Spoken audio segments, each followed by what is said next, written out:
Oh god, I'm back. I was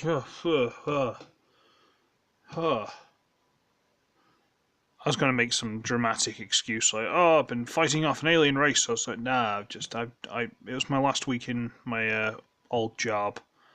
I worked 6 days straight, and then last night we went out and had leaving drinks, and yeah, I've just been recovering. Leave me alone."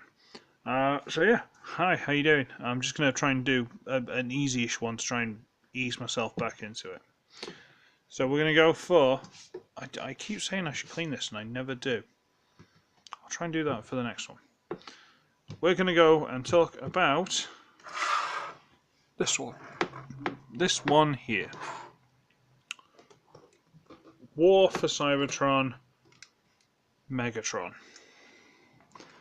Now you see, this is a very precious little thing because it's a deluxe Megatron. Now, it doesn't sound like a weird thing to say, but it kinda is. There's never really deluxe Megatrons. I mean, there's RID Megatronus, there's the animated Battle Pack one, which I've got, which is missing the cannon. There was the Classics one, which was awful. Any other deluxes I'm not thinking of? I don't... But there aren't many, is the point. And then this one... It's a very unique creature. So, it is a little tank with little treads and a big cannon that doesn't turn or anything, it's kind of structural. That looks kind of neat, all the detail. Another little gun there. Some weird claw thing, I think it's some sort of little nod towards Armada underneath there. This bit. See that there, sort of almost Scorponok-esque mouth. And he's a very neat little thing, he's very weird. He's got all these little like lines and panels and things at the back here. Which, if I remember rightly from the game, was kind of where their thrust came from. They just had like radiator looking things and it's just like from them. Very weird style, but you know, fine. And he's kind of neat, and he's got little rolling wheels here, and that's all cool. Cannon, which does fire that bit. I thought it'd fire better than that. Come on. I'm disappointed. Come on. Let's turn it around. See if. Yay! There we go. I hate firing gimmicks, just so you know. And it's kind of neat. It's kind of fun. You know, it's very small. Road trap. So you know, it's probably deluxe, but because that's basically it. You know. It doesn't seem much bigger than him. I know there's the barrel and it kind of, you know, these spikes and it kind of expands it a little bit, but it doesn't seem much bigger than him. It's weird. But that's not all we've got for this mode. They actually managed to sneak in something from the game, which I thought was quite cool. Now, the game for the vehicles have got like 2 modes. In the first game, at least. I can't remember what 4 Cybertron was like because I didn't care. So you got your normal like wheels and stuff where they sort of and sort of trundle along. But then if you press like the turbo button or whatever, they suddenly hover and they go all Back to the Future DeLorean. That's not an old reference, you should get that, that's fine. And that's when these tracks actually fold underneath. And now it's a sort of hover tank. See, the sort of tread bits kind of look like a hovercraft kind of thing. Now they sort of go and sort of float around and all that stuff. Why not? But unfortunately, there's no wheels at this point, so you'd just be dragging him across the floor. But whatever. And that's cool. We quite like that. That's quite good. But for sake of transformation, I'm going to leave the tracks out. Okay. Should we transform him? I suppose so. Step 1, you grab the gun and you take it off. That square there goes onto that big tab there. Sorry, that big slot goes into that big tab there. Put that off to the side. See? Scorponok-ish kind of mouth. Armada. Something. Okay, so we do this. Now, we are going to get these bits inside the tread part, which are definitely not hand parts. Honest. We're going to flip them out, which can be easier said than done, but they do come out. And then we're going to push these two pieces together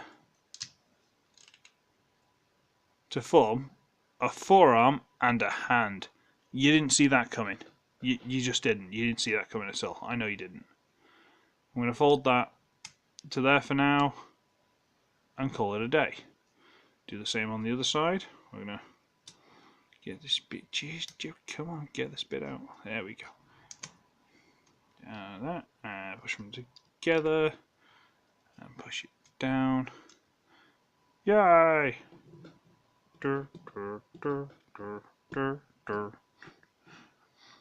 I will do my German dance for you. It's fun and gay and la la la. Anyway, sorry. Just no. Right, now we're going to get these two little flaps here and fold them up. Splendid. This is just for clearance issues. We're going to raise this part up out of the way for now. And then we're going to unpeg this big top section here and force it around and extend it on this hinge at the back here, this bit. And to there. At which point you might as well bring that flat and just flatten that bit out as well. Okay. On the same side, so we'll get it loose. Fold it all the way out. Bring that up. Bring that up so it's about flat. Okay. Turn it over. And now you can see where this is going. You need to get this piece. Now it sort of slots into the inside of this section here. So it slots in there. And I think it may just about peg in here. I can't really remember. I haven't transformed this before I did the review. Because that's what a clever person would do. I just went, I want to review something. That one. So we'll get that loose. Right. These little slots just about grip inside there. They don't hold very well, but it's more for a guideline. And then this piece here, this black piece, goes into that groove there. Okay. So now we've got this bit loose. We turn it around, and we want this black piece to line up with that line there. So fold it over onto the double hinge. Fold it over and slot that into place. And yeah, behave, stop jumping ahead in the review. There we go. Now we get these sections and we wriggle them loose and they just sort of wriggle out. I believe there's a double hinge in there. I believe.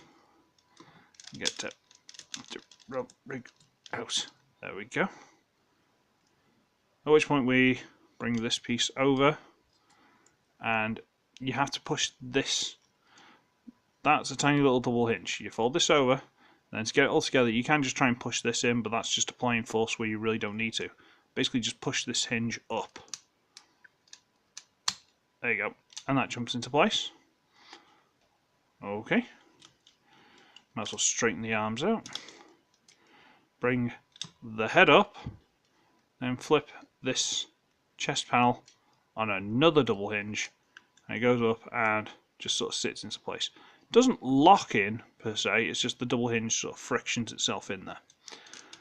And that is Megatron in robot mode. Just to stop his legs being a bit derpy. Hang on, there we go. And there he is.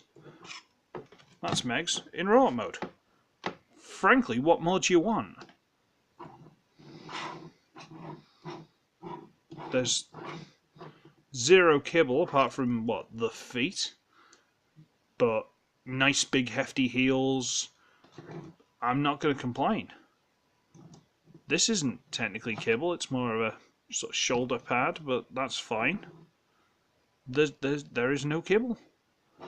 And you can mount the cannon. Now, that's the one for the transformation. This is the one we're going to be using now. And you can go on either arm, and it basically goes onto these big square lumps. So you can do it on either arm, but G1 Traditionalist is going on the right arm. I just shot his missile off. And get on there, don't fight me. There it is. Right, where'd that go? That is an excellent question.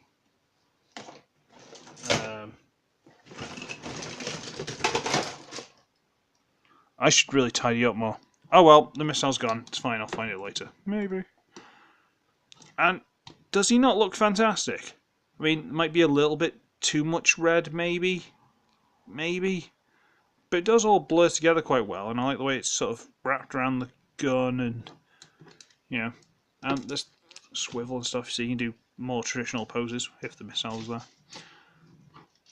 And it looks really good. You know, he's got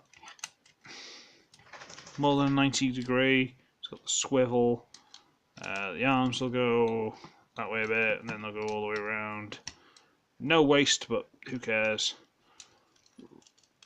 Swivel, swivel, bend, knee, swivel, foot forward, not so much back really, and there's that little bit, and ever so slight ankle tilt. That's cool. The paint has started to wear slightly. I think I messed with this guy a bit much when I first got him, because like I say, he's a really interesting design. You compare this to the Optimus of that line. Yeah.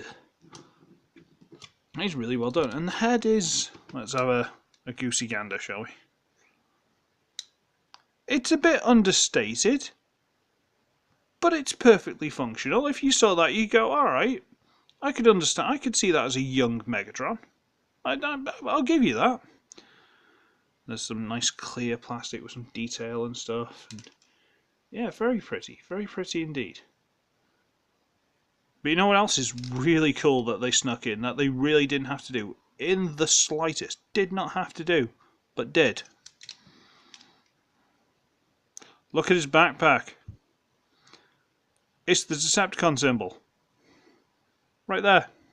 It's a little stylized, but it's right there. And there's all these, like, you know, pistons and stuff so you can hunch and move around. Why is the Decepticon symbol on his back? Like, literally moulded into his back. That's awesome. You've got to give them things like that, okay? If someone does a good job, you've got to sometimes just stand back and go, you know what? Well done. Rip. There you go. So, yeah, he's actually a really good figure. Of all the ones from that line that I remember anyway. I didn't get all of them because they're expensive and I wasn't super interested, but this one was good. And thank you, Dog Next Door. Your brilliant contribution. Ugh, I hate that thing. But no, he's awesome. And if you really, really want to, you can still freak people out by going, hey, you want to see a party trick? And people go, oh my god, stop being sick, it's great. Prankster young Megatron. Fantastic. So, yeah. I feel that should peg in more, but it doesn't matter, it's all good. Yeah, so, hi, I'm back. I might actually be able to do a few more of these in the next couple of days. We'll see how it goes. Yeah. So, I should be ugly, I should be wretched, and I shall see all of you in the next one. Ta-da!